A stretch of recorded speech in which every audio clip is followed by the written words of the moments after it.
wabarakatuh. Okay. Alhamdulillahirabbil alamin wassalatu wassalam ala sayyidil mursalin wa ala alihi wa sahbihi wa man tabi'ahum bi ihsanin ila yaumiddin. Nawaitu ta'luma wa ta'lim wa naf'a wal intifa' wal ifadah wal istifadah wal hatha ala tamasuki bi kitabillahi ta'ala wa sunnati rasulihi wa du'a ilal huda wa dalalata alal khairi wa ibtigha'a mardatihi wa qurbihi wa thawabihi subhanahu wa ta'ala. Allahumma faqihna fid din wa alimna ta'wil, rabbi shrah li sadri wa yassir li amri wahlul 'uqdatam min lisani yafqahu qawli waj'al li waziran min ahli. Bismillahirrahmanirrahim. Alhamdulillah, bagaimana? Sehat semua nggih? Niki komunitas Grab Golden niku toh? Swalayan Golden niku. Kenapa kok dinamakan Golden? Napa kumpulnya teng Golden? Masya Allah. Dulu itu Golden Dalbelga itu sempat menjadi trending di apa namanya? Di Tulungagung pada masanya. Tahun 90-an. Nggih, tahun 90-an. Saya orang asli Tulungagung nggih. Bukan mana, kalau lahir teng Bayangkara mriki. Di Bayangkara mriki, cuma memang saya sejak lulus SD saya sudah jarang di Tulungagung. Lulus SD saya mondok di Malang, pesantren Darut Tauhid Malang 6 tahun, kemudian saya meneruskan pendidikan saya di Darul Mustafa, ada namanya pesantren di Yaman.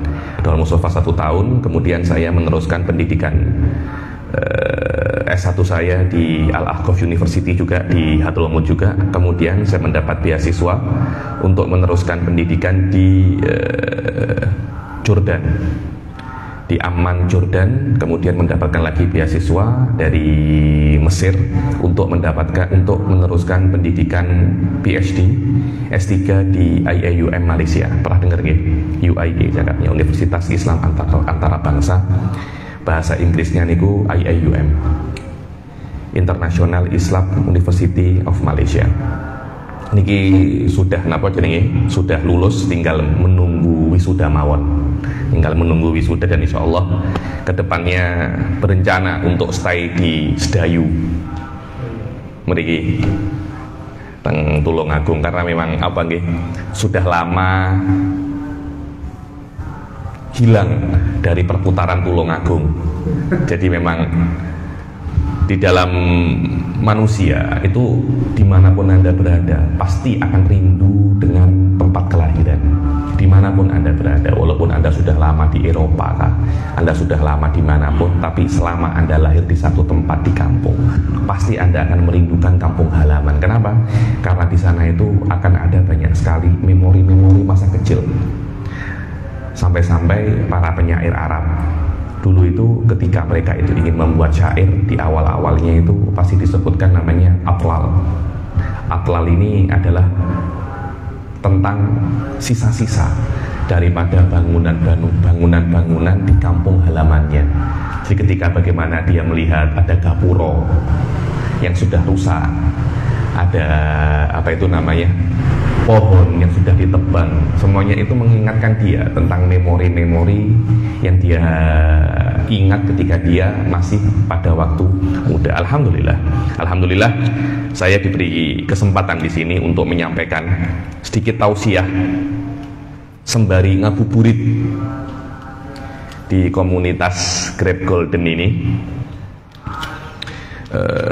Saya bingung apa yang saya ingin saya sampaikan, akan tetapi insya Allah akan ada manfaatnya. Pertama-tama syukur kepada Allah Subhanahu wa Ta'ala yang sudah memberikan kita nikmat yang sangat besar.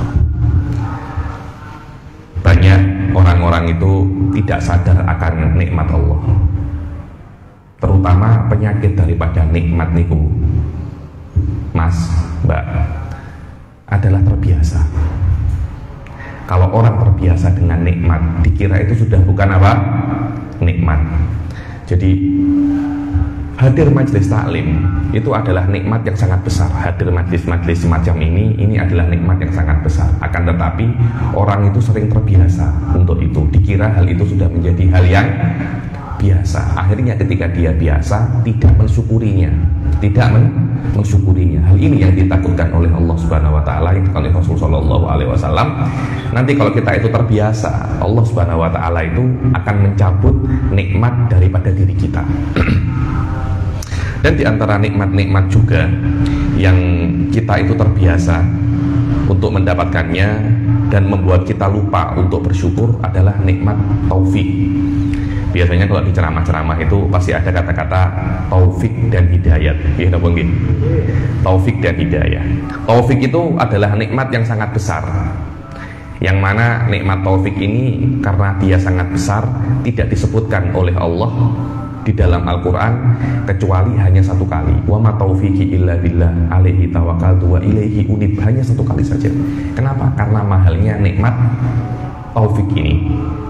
Karena mungkin Allah akan memberikan nikmat-nikmat harta kepada orang muslim dan non muslim, orang yang taat dan orang yang maksiat, semuanya akan diberi harta. Bahkan kalau kita melihat pada zaman ini, orang-orang terkaya di Indonesia mungkin non muslim. Bahkan orang-orang terkaya dunia 1-5 itu non muslim. Dari mulai Elon Musk, Jeff Bezos, Bill Gates, itu semuanya apa? Non muslim. Maknanya nikmat ini bukan nikmat yang oleh Allah dianggap besar, dianggap agung, karena diberikan oleh orang yang kepada orang yang maksiat atau orang yang tak maksiat. Berbeda dengan nikmat taufik, tidak diberikan kecuali kepada orang yang yang hanya taat kepada Allah saja. Apa sih nikmat taufik itu? Nikmat taufik itu didefinisikan oleh para ulama. Di antaranya adalah Al-Imam Al-Bajuri. Imam Al-Bajuri itu di sini kan banyak kan orang-orang itu kiai Bajuri. Sampai ada dulu sinetron namanya Bajaj Bajuri. Bajai, ya kan tulisannya kan Bajaj. Padahal apa namanya Bajai Bajuri. Bajuri itu nama seorang ulama besar. Kira-kira sekitar 100 atau 200 tahun yang lalu, beliau adalah kepala ulama di Al-Azhar. Al-Azhar itu adalah salah satu pusat pendidikan yang sangat tua di dalam Islam, yang didirikan, mungkin masjidnya itu didirikan sejak zaman Umayyah. Umayyah itu mungkin sekitar lebih daripada 1000 tahun yang lalu. Beliau adalah kepala ulama di situ, Al-Imam Al-Bajuri. Di dalam kitab beliau yang namanya Tuhfatul Murid, beliau itu mengatakan bahwasanya yang namanya taufik adalah bagaimana Allah itu menciptakan kemampuan dan kemauan bagi seseorang itu untuk berbuat taat. Kita mungkin mempunyai kemampuan untuk berbuat taat. Sekarang bapak-bapak, mas-mas, mbak-mbak, ini kan saya lihat muda-muda semua ya. Yang tidak muda hampir tidak ada. Ada, semuanya muda. Nggih. Nggih, kalau ngomong nggih mawon. Soalnya sudah mau buka ini tenaga sudah habis. Mau berdebat sudah malas saya. Nggih. Mungkin kita semua mempunyai kemampuan untuk berbuat taat. Kalau pagi mungkin bisa untuk sholat berjamaah, bisa untuk puasa. Akan tetapi kemauan beda lagi nggih. Kemauan untuk berbuat taat niku kadangkala kita tidak diberi keinginan untuk ke sana. Kita malah menginginkan sesuatu yang tidak taat. Padahal kemampuan yang diberikan oleh Allah itu bisa Anda gunakan untuk taat dan bisa Anda gunakan untuk tidak taat. Waktu ini contohnya, waktu kosong ini, berapa banyak orang-orang pada waktu ini mungkin mereka itu bermaksiat. Mungkin datang ke tempat karaoke, nyewa apa itu? Ono yang tahu seperti itu di sini? Tidak ada. Ada? Ada. Tenanan? Insya Allah tidak ada. Insya Allah itu ada dua. Insya Allah tidak ada juga. Insya Allah ada. Ya semacam itu. Yang saya tahu di sini tidak ada. Alhamdulillah. Saya itu trauma. Pernah sekali saya itu ceramah di komunitas Indonesia di Malaysia. Katanya ada orang itu ngomong, Habib di sini itu sedang marak-maraknya judi slot online, judi online. Saya tanya, di sini ada judi online semua Habib? La haula wala quwwata illa billah. Gua apa jenenge? Judi online. Sampai perempuan-perempuannya itu ngomong, "Lah, yo iki," katanya. Kenapa? Karena semuanya berbondong-bondong judi online berjamaah, dosanya 27 kali lipat seperti sholat berjamaah. Jadi panjenengan melihat teman-teman panjenengan mungkin yang sesama Grab pada saat ini mempunyai kemampuan sama dengan panjenengan, mempunyai kekuatan untuk hadir majelis taklim, untuk puasa, untuk sholat, tapi semuanya digunakan untuk tidak taat kepada Allah. Hal itu akan dipertanyakan. Kesehatan kita mungkin dikira itu adalah gratis. Kita kan tidak pernah beli sehat toh. Diciptakan oleh Allah sehat. Kalau sakit kita baru mungkin cari dokter. Kesehatan itu dohirnya kelihatannya gratis, tapi nanti pada hari kiamat akan dimintai pertanggungjawaban oleh Allah Subhanahu wa Ta'ala. Diminta kok kamu sehat tapi kok kamu tidak berbuat taat, kok kamu sehat tapi kamu tidak puasa, kok kamu sehat tapi kamu tidak sholat. Itu nanti akan diminta pertanggungjawaban oleh Allah. Kenapa? Karena ini bukan sesuatu yang gratis oleh Allah. Kenapa? Karena hal-hal ini diberikan kepada kita agar kita bisa taat kepada Allah Subhanahu wa Ta'ala. Banyak orang ketika pagi hari mungkin setiap hari dia akan jogging sampai 10 kilo, mungkin dari Kepatihan lari sampai perapatan Cuwiri, balik lagi. Dia kuat, akan tetapi di sampingnya ada surau, ada masjid, ada musola, azan. Dia mau ke sana itu susah. Nah, ketika Allahu Akbar, malah ngeloni bojone lagi. Bukan malah pergi ke masjid. Kenapa? Karena tidak mendapatkan apa? Taufik. Padahal kalau kita lihat tenaga yang digunakan untuk sholat subuh di masjid, di surau, jauh lebih sedikit daripada yang digunakan untuk jogging. Tapi tenaga Allah yang diberikan itu kepada kita digunakan untuk sia-sia. Saya tidak mengatakan jogging itu haram, tidak. Tapi tidak sholat subuh itu yang haram. Itu yang haram. Kita harus menggunakan tenaga yang diberikan oleh Allah itu untuk untuk taat. Beberapa orang kita melihat oleh Allah diberikan keinginan tapi dipersusah untuk berbuat taat. Itu ada. Hati-hati kalau panjenengan melihat orang-orang dipersusah untuk berbuat taat, itu adalah tanda-tanda dia itu masuk neraka. Saya pernah jumpa salah seorang student di Malaysia itu ingin hadir kelas saya, ceramah-ceramah semacam ini. Setiap dia itu mau hadir, tapi minta maaf saya sakit. Oke, minggu depan istrinya sakit. Istrinya sembuh, anaknya sakit. Anaknya sembuh, orang tuanya sakit. Orang tuanya sembuh, mobilnya sakit. Mobilnya sembuh, trafiknya sakit, macet. Semuanya sembuh, saya sakit. Akhirnya dia tidak bisa untuk hadir. Oleh Allah dipersusah untuk berbuat taat. Orang-orang semacam ini hati-hati. Kalau Anda melihat banyak-banyak dinasehati dan jangan terlampau didekati. Kenapa? Karena biasanya sudah mempunyai, kalau di Malaysia itu ada namanya PR, permanent resident. Paspornya itu bukan paspor hijau lagi, tapi merah. Maknanya dia mempunyai permanent resident untuk di neraka. Dari awal sudah nampak. Kenapa? Allah kalau ingin memasukkan orang ke dalam neraka, dibuat untuk susah berbuat taat. Mempunyai uang ini saya buat untuk bensin hadir majelis atau untuk tuku topi miring. Itu kan ada semacam pilihan kan? Itu kan pilihan. Allah akan memberi kita rizki.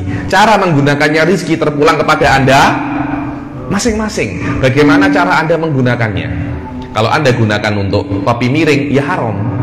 Kalau Anda gunakan untuk beli bensin, datang ke majelis, datang ke masjid, menjadi halal. Itulah yang namanya taufik. Bagaimana Allah mempermudah kita untuk berbuat taat setelah Allah memberi kita kemampuan untuk berbuat taat. Lawannya itu adalah khudlan. Khudlan adalah sebuah ujian daripada Allah, azab daripada Allah diberikan kepada orang untuk diberi kekuatan untuk berbuat maksiat dan dipermudah untuk berbuat maksiat. Wah, aku Mau ke masjid susah, mau ketemu sama LC The Pural itu dipermudah. Kadang-kala motornya mogok, tidak apa-apa, engkau tak jemput. Wah, aku nggak duit, tak utangi sih. Yang penting Anda itu maksiat. Orang-orang semacam ini maknanya sudah oleh Allah diinginkan untuk masuk neraka, karena penghuni neraka dan penghuni surga dari awal biasanya saya tidak mengatakan pasti, tapi biasanya itu nampak biasanya kalau di dunia itu dibuat taat itu susah,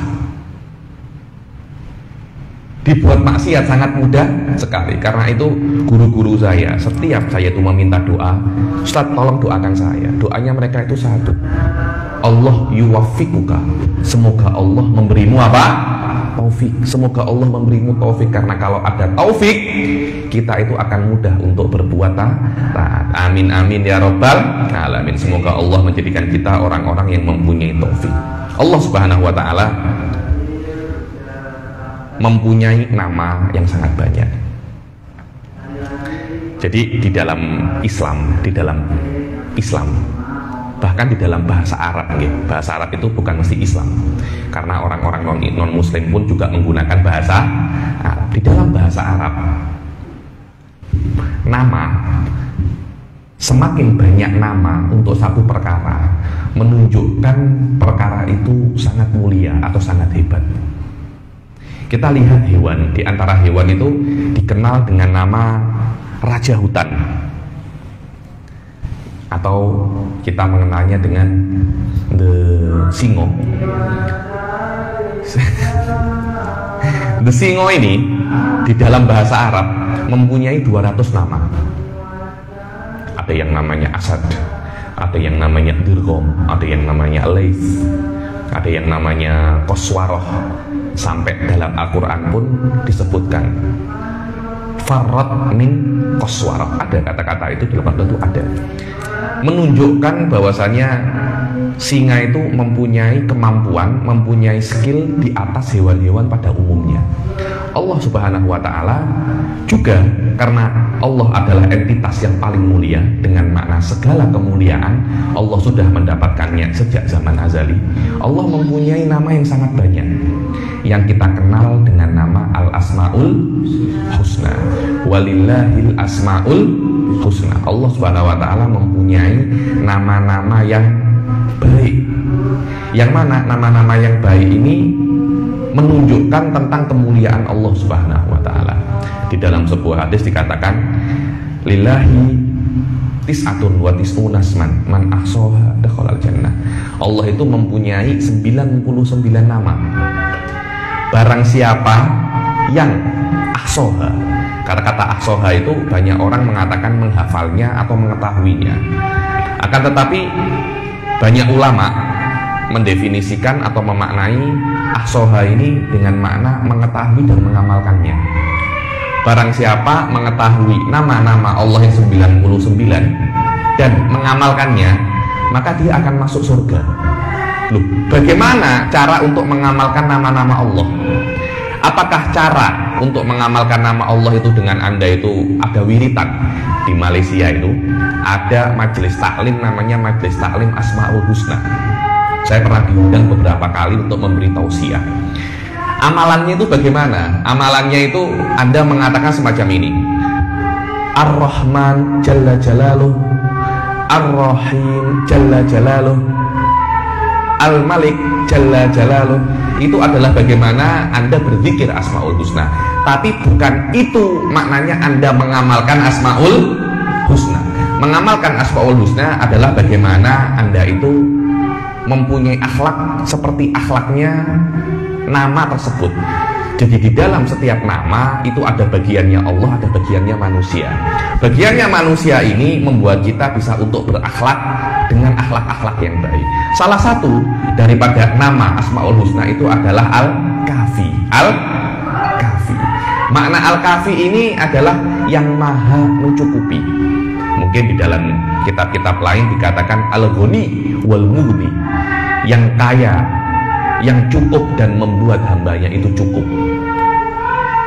Maknanya dua ini sama, dengan makna bahwasanya Allah itu tidak perlu kepada selainnya. Allah adalah entitas yang cukup dan mempunyai segala hal, tidak perlu kepada yang lainnya. Berbeda dengan manusia. Manusia perlu kepada selainnya. Kita lihat Grab saja. Kalau ada Grab, nggak ada customer, bagaimana? Loh, kita perlu kepada customer kan? Customer pun juga perlu kepada Grab. Kalau nggak ada Grab, mereka akan jalan kaki, kesel. Grab nggak ada customer, ngeluh, sama. Pasti perlu yang namanya pemerintah, perlu rakyat. Ada pemerintah nggak ada rakyatnya, bagaimana? Jadi pemerintahkah itu? Yang mau diperintah siapa? Ada rakyat nggak ada pemerintah, mau jadi apa rakyat ini?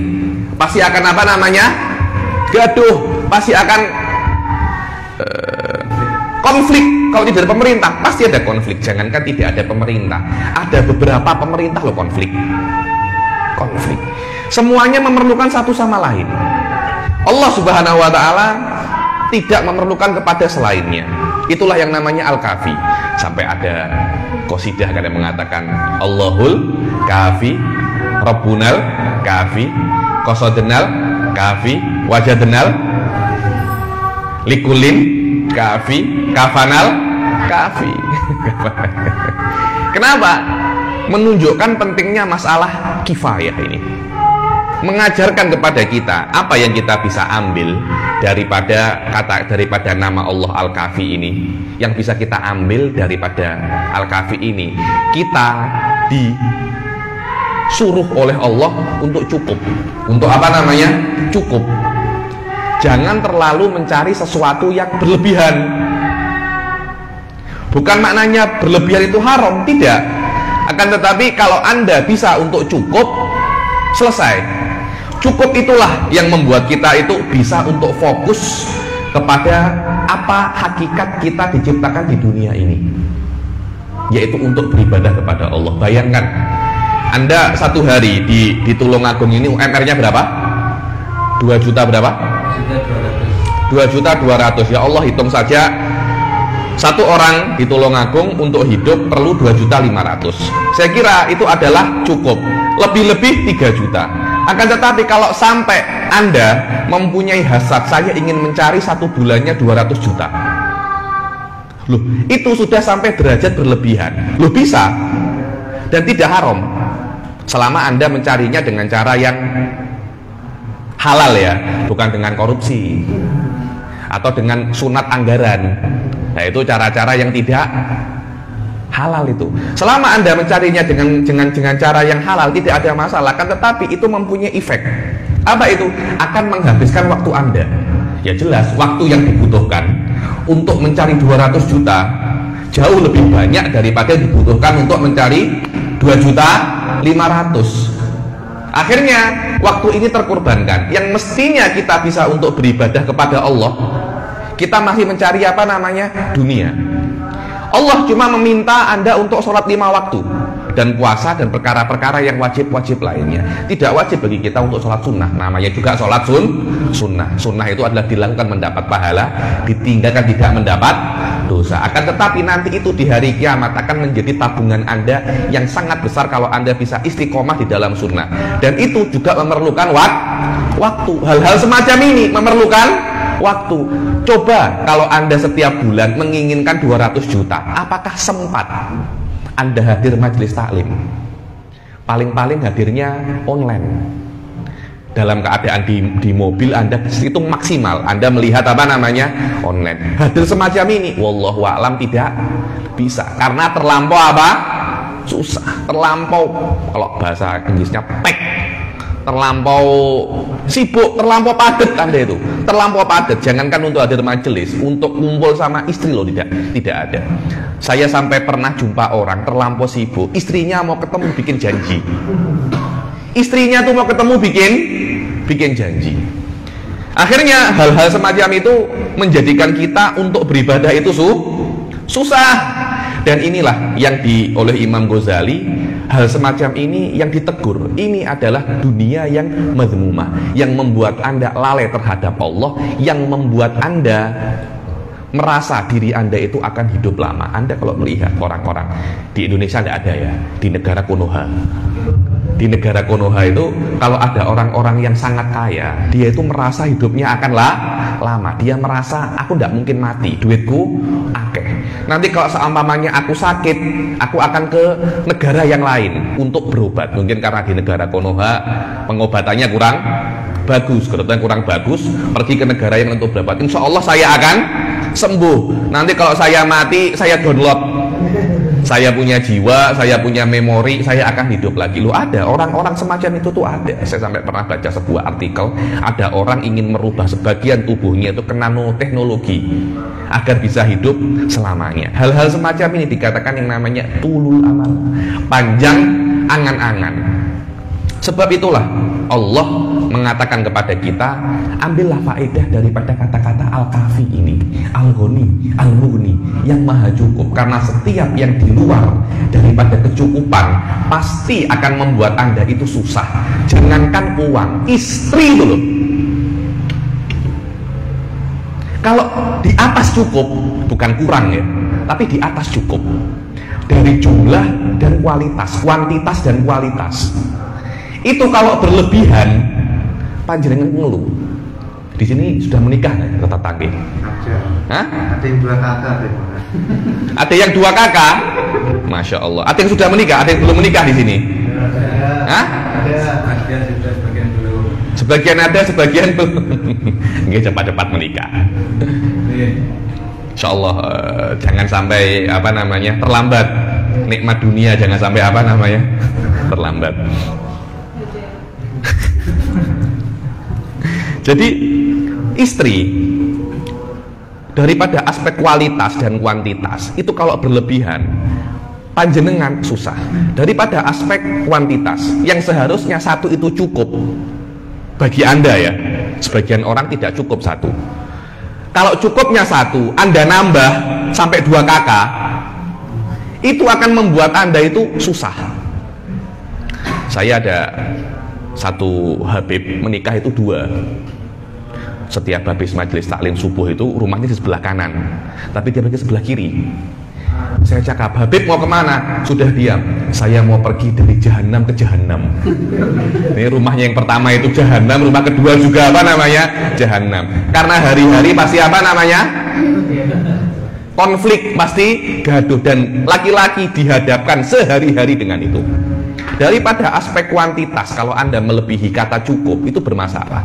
Daripada aspek kualitas, Anda mempunyai istri, istilahnya kalau bahasa kerjanya itu overqualified, lebih. Panjenengan orang biasa menikah dengan perempuan yang sangat luar biasa. Yo model-modelnya kayak Mas Rozik ini biasa. Istri ini, Masya Allah, runner up Putri Indonesia. Itu akan membuat orang itu kaget. Bayangkan kalau Mas Rozik datang ke kondangan membawa istrinya yang runner up Indonesia, yang runner up Putri Indonesia. Kira-kira yang terjadi dengan orang-orang yang hadir itu apa? Pasti akan kaget. Orang-orang akan suudon kepada Mas Rozik. Wah, iki mesti dukune kuat iki. Iki mesti apa jenenge? Dukune kuat. Pasti orang-orang itu suudon dan membodoh-bodohkan istrinya. Kok gelem karo ingon-ingon koyok ngene iki nyapo? Anda itu berhak lebih. Kemudian orang-orang pasti mendoakan Anda cepat mati. Lho kira apa nggih? Didoakan cepat mati. Muga-muga dan mati, ndang tak ganteni. Ditulisi, kok dikasih surat-surat apa jenenge, surat kaleng, kutunggu jandamu. Itu terus semacam itu dan membuat Anda itu bingung. Membuat Anda itu kepikiran, darahmu tinggi terus. Ketika Anda pergi kerja, pergi nge-grab, pergi ngajar, pergi ceramah, bojo terlampau ayu di rumah, Anda kepikiran. Loh, bukan hanya terlampau cantik, terlampau ganteng lo kepikiran. saya punya kawan tuh ganteng sekali. Ganteng, ya dengan saya udah undi sebenarnya ini. Ganteng sekali. Istrinya itu setiap kawan saya itu mau pergi kerja, tasnya itu diberi GPS. Dilebok nih GPS tasnya itu. Dilebok nih GPS tuh. Kenapa? Iya, agar saya tahu kemana suami saya. Saya takut dengan pelakor. Jadi akhirnya si istri ini setiap hari ketakutan, akhirnya mati duluan. Ya jelas, akhirnya malah suaminya kena pelakor beneran. Kenapa? Karena istrinya mati duluan. Anda istri terlampau cantik, kualitasnya terlampau tinggi daripada aspek kecantikan, cepat mati Anda. Anda cepat mati, loh benar cepat mati. Kenapa? Karena hari-hari kepikiran. Apalagi wong istri biasa tuh, laki-laki itu cepat mati daripada perempuan. Dalilnya apa? Di Tulungagung banyak jandanya, banyak dudanya. Janda. Loh enggak, janda lebih banyak daripada duda. Loh mana? Dudanya kemana? Mati Pak. Banyak mati. Kenapa? Apa jenenge? Yang perempuan biasa, Mas jaluk iki. Diajak kondangan, api iyo kursi ini yo, iki tukune neng ngendi? Ya neng toko. Regane piro? Larang. Ndak tuku, ndak selera. Jadi jawabannya tas. Tapi neng omah kepikiran, uteke tegang, suwi-suwi, kupluke tambah ciut, moro-moro mati. Ya kalau mau ditegangkan, ya mbok jangan pikirannya, yang lainnya.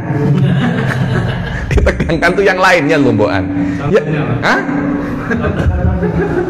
Banyak yang ditegangkan tuh banyak. Dompetnya, ya. Sampai dilipat itu tidak bisa. Itulah menurut saya Allah mengajarkan kita terhadap yang namanya berkecukupan. Jangan terlampau miskin, jangan terlampau kaya, cukup. Dan itulah makna al-kafi. Dan Rasul Shallallahu Alaihi Wasallam itu mengajarkan juga kepada kita, karena Rasul kan diutus untuk mengajarkan. Kan? Rasul itu adalah rahmatan lil alamin. Banyak orang itu merasa Rasul itu diutus hanya untuk memberikan syariat, bareng ngalih. Jadi itu banyak ada yang bertanya kepada saya, Rasul kan tugasnya kayak Grab toh.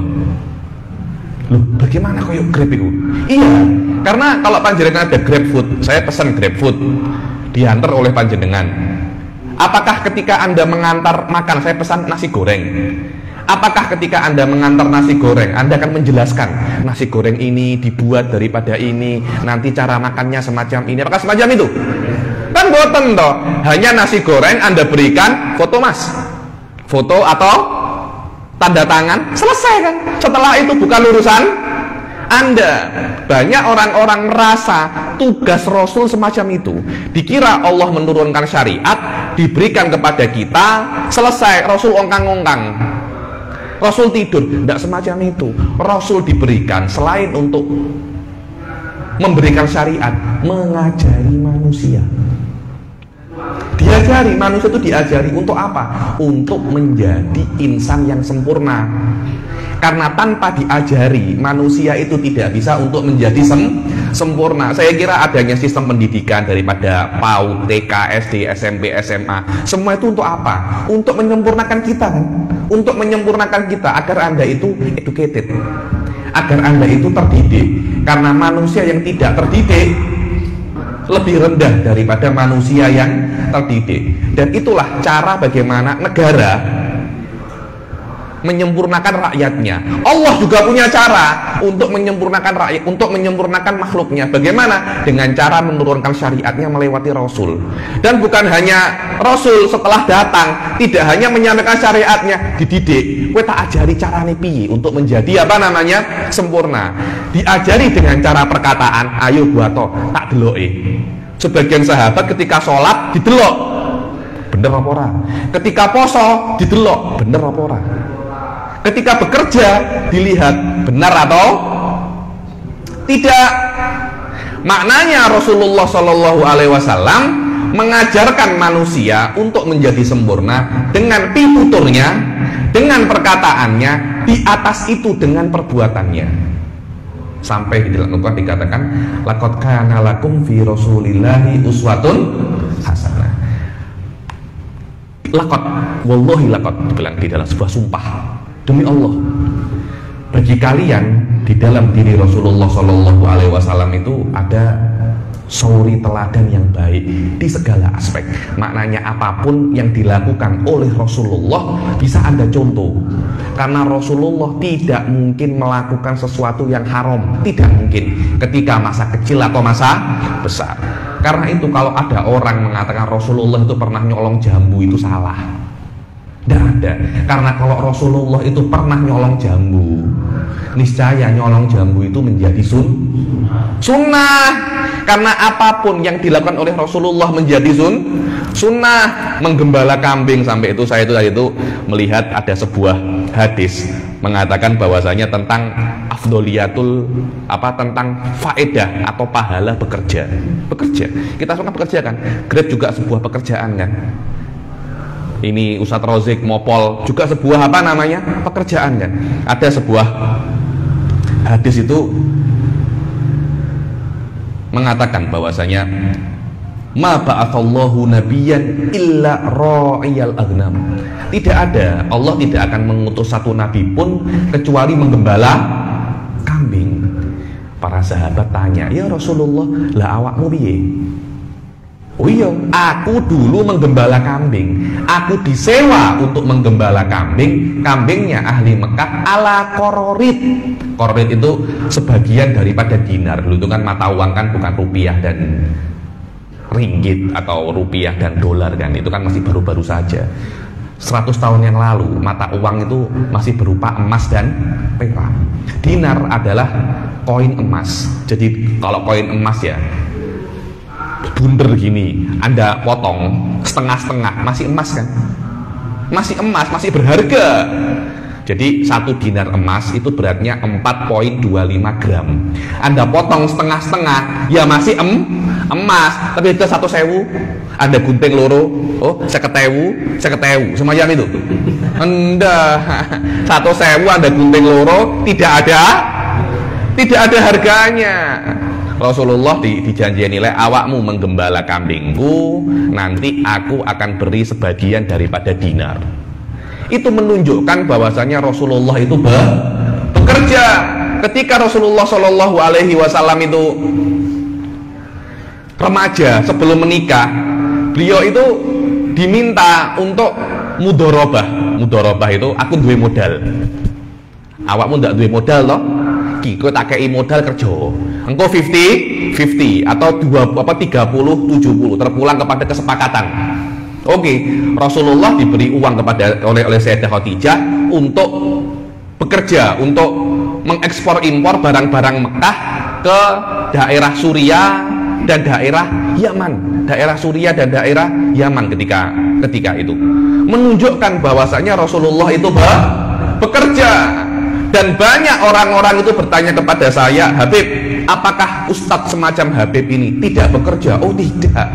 Kan banyak kan orang-orang kalau sudah menjadi Ustadz, semoga di Indonesia tidak ada ya, itu tidak mau kerja. Tidak mau kerja, tidak mau ke pasar, tidak mau bekerja, wis neng omah. Kemudian imam meminta uang atau menjadi menjadi tanggungan atau menjadi beban kepada orang-orang lain. Hal-hal ini saya kira tidak diajarkan oleh Rasulullah Shallallahu Alaihi Wasallam. Kenapa? Karena Rasul sebelum menjadi Nabi bekerja. Rasul setelah menjadi Nabi pun juga bekerja. Menunjukkan bahwasanya bekerja itu sunnah. Di dalam sebuah hadis dikatakan bahwasanya la yaftahu ahadun babal mas'alati illa fatahallahu alaihi baba fakrin. Tidak ada satupun daripada orang membuka pintu meminta-minta, apalagi kalau yang meminta-minta itu orang yang masih muda. Haram untuk memberinya dan haram untuk meminta. Karena itu saya melihat komunitas Grab semacam ini masih muda-muda, sudah bekerja, itu diacungi jempol 5. Loh kok 5 Habib? Iya, 4, 2, satunya pikiran dewe, wallahu alam. itu diacungi jempol semuanya kalau masih ada apa namanya jempol. Kenapa? Karena menunjukkan bahwasanya Islam itu bukan agama yang mengajarkan kepada orang-orangnya itu untuk meminta-minta. Di dalam sebuah hadis lain dikatakan la yahillu shadaqah li ghaniyyin aw dhi mirratin sawi. Tidak halal memberi sedekah kepada orang kaya, tidak boleh. Ada orang kaya diberi bantuan, apalagi orang kaya diberi bansos, tidak boleh. Atau di mirrotin sawi, orang yang masih kuat. Karena itu orang-orang yang wallahu alam, saya kira orang yang di perempatan-perempatan jalan meminta-minta dalam keadaan dia masih sehat walafiat dan meminta-minta, haram, tidak boleh. Mesti berusaha untuk apa namanya bekerja. Oh, saya tidak mendapatkan kerja ya Habib, mustahil itu. Pasti ada apa namanya pekerjaan. Anda jadi kuli kah? Saya tidak punya sepeda, saya punya sepeda motor, bisa daftar Grab. Saya tidak punya sepeda motor, bisa jadi yang lain. Akan tetapi selama Anda masih mempunyai kekuatan, diharamkan untuk apa namanya meminta-minta. Dan di dalam sebuah hadis dikatakan la yaftahu ahadun babal mas'alati illa fatahallahu alaihi baba fakrin. Tidak ada satupun membuka satu pintu daripada meminta-minta kecuali Allah akan membuka kepadanya satu pintu daripada kefakiran. Meminta-minta, mengemis dalam keadaan Anda mampu sama dengan kemiskinan. Kenapa? Karena akan membuat mental Anda mental miskin. Karena Anda tidak akan mau untuk bekerja. Anda akan merasa meminta tanpa bekerja sudah bisa. Apalagi kan sekarang kalau kita melihat di Indonesia kan ada beberapa kasus yang meminta-minta rumahnya lebih besar daripada yang memberi kan. Nggih napa nggih? Sampai ada itu orang itu meminta-minta daripada luar kota. Mungkin daripada Blitar meminta-minta ke Tulungagung. Nanti meminta-minta, saya pernah sampai ada satu desa kerjanya apa? Meminta-minta. Kemudian oleh MUI difatwa haram. Memang benar haram itu. Loh kok bisa satu desa semuanya meminta-minta? Apakah tidak mampu untuk kerja? Saya masih ada waktu. Itu adalah perkara yang haram. Meminta haram, memberinya juga haram. Dibilang wa may yasta'fif wa may yastaghni yughnihullah. Barang siapa yang merasa dirinya cukup, insya Allah akan dicukupi oleh Allah. Wa may yasta'fif ya'uffuhullah. Barang siapa yang tidak meminta-minta, insya Allah akan dicukupkan oleh Allah. Li an ya'khudha ahadukum hablan yahtatibu fayabi'uhu bimuddin min tamrin khairun lahu min an yas'alan nas. Dibilang lebih baik kalau ada orang mengambil hablan, mengambil tali, kemudian mencari kayu ke hutan, mencari kayunya ditaleni, kemudian dijual dengan satu mud. Satu mud itu satu genggam daripada tamr. Ya sudah, satu hari saya cukup memakan kurma ini saja. Lebih baik Anda berbuat semacam itu daripada Anda meminta-minta manusia. Maknanya bekerja itu adalah hal yang diajarkan oleh Islam, bukan meminta-minta. Karena itu ada komunitas Grab semacam ini, yang muda-muda semacam ini. Ini adalah hujah bagi orang nanti pada hari kiamat yang meminta-minta. Loh, kamu kok meminta-minta? Kenapa tidak bisa bekerja? Lah, komunitas Grab-Grab yang muda-muda ini kok bisa apa namanya? Bekerja. Maknanya Anda bukan tidak bisa bekerja, tapi tidak mau untuk bekerja. Wallahu a'lam. Dan banyak sekali sebenarnya hal-hal yang ingin saya sampaikan tentang apa itu makna bekerja, apa pekerjaan yang paling apa namanya, yang paling afdol. Di dalam hadis lain dikatakan al-hirfatu amanun minal faqr. Insya Allah kalau kita itu mempunyai hirfah, mempunyai keahlian. Oh, saya mempunyai keahlian nyetir, saya mempunyai keahlian apa namanya itu menjahit, saya mempunyai keahlian nge-grab, saya bisa untuk nyetir sepeda motor. Insya Allah, katanya Rasul Shallallahu Alaihi Wasallam, amanun minal fakir, keamanan daripada kemiskinan. Anda tidak akan miskin, tapi Anda mau kaya menjadi Elon Musk, yo angel, yo angel. Iku dalane kalau Anda ingin kaya, mesti menjadi entrepreneur, mesti menjadi pengusaha. Kalau ingin kaya sebagai Elon Musk. Akan tetapi kalau Anda kuat, nggih, orang kaya ya ada ujiannya orang kaya niku banyak, biasanya harta tahta dan ini sing pas lojek harta tahta janda biasanya gitu. Ujiannya orang miskin mempunyai ujian, orang kaya juga mempunyai ujian. Semoga apa yang saya sampaikan di sini bisa untuk diambil faedahnya. Sebenarnya masih banyak yang ingin saya sampaikan tentang apa itu rizki. Karena banyak orang itu merasa rizki itu hanya yang halal. Tidak. Rizki itu ada rizki yang halal dan rizki yang haram. Haram pun juga rizki. Maknanya kalau Anda mencari rizki daripada jalan yang haram, itu rizki Anda, tapi berdosa. Dulu ada satu artis itu, dia kena prostitusi. Prostitusi. 80 juta. Yang ikuti nggih panjenengan nggih. Di awal-awalnya dia menjemput rizki. Pada rizki daripada prostitusi. Loh, ini tidak apa-apa. Itu adalah rizki, tapi rizki yang haram. Banyak orang mungkin di bulan puasa pagi-pagi dodolan bubur ayam. Pagi-pagi dodolan kopi, di siang hari di bulan puasa. Ya saya cari rizki ini ya Habib. Loh, tidak apa-apa, Anda cari rizki, Anda mendapat rizki, tapi rizki yang haram. Karena kalau ada orang tidak berpuasa, dan di bulan Ramadan, di bulan Ramadan, walaupun Anda tidak berpuasa, tidak diperbolehkan untuk menampakkan makan dan minum di depan orang. Tidak boleh. Kenapa? Karena menghormati bulan puasa,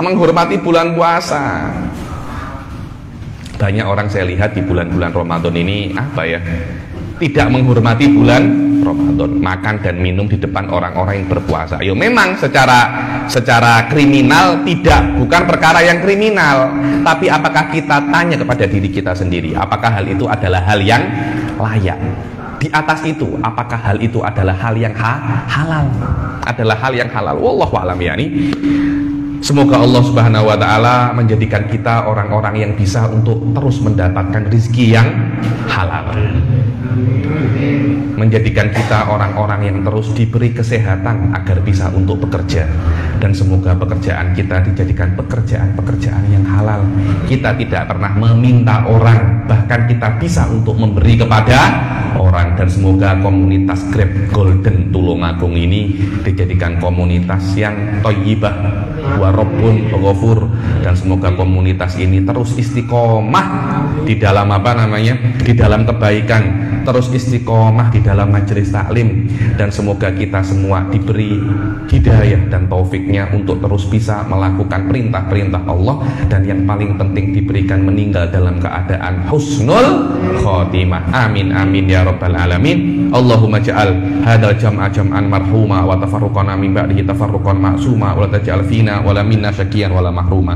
Allahumma la tada' lana dhanban illa ghafartah wa la syakiyan illa as'atah wa la dhaliman illa hadaitah wa la madluman illa nasartah wa la hajatan min hawaijid dunya illa laka fiha ridha wa lana fiha shalah ya rabbal alamin. Rabbana arinal haqqa haqqa warzuqna tiba'ah wa arinal batila batila warzuqna tinabah. Rabbana atina fid dunya hasanah wa fil akhirati hasanah wa qina adzabannar. Wa sallallahu ala sayyidina Muhammadin wa ala alihi wa sahbihi wa sallam wa ala hadhihi niyyah wa ala kulli niyatin shalihah jami'ah syamil hati dunya wal akhirah. Allahumma adkhil niyatina fi niyatihim wa amalana fi a'malihim wa hadatul nabi Muhammad sallallahu alaihi wasallam. Al-Fatihah. A'udzubillahi minasyaitonir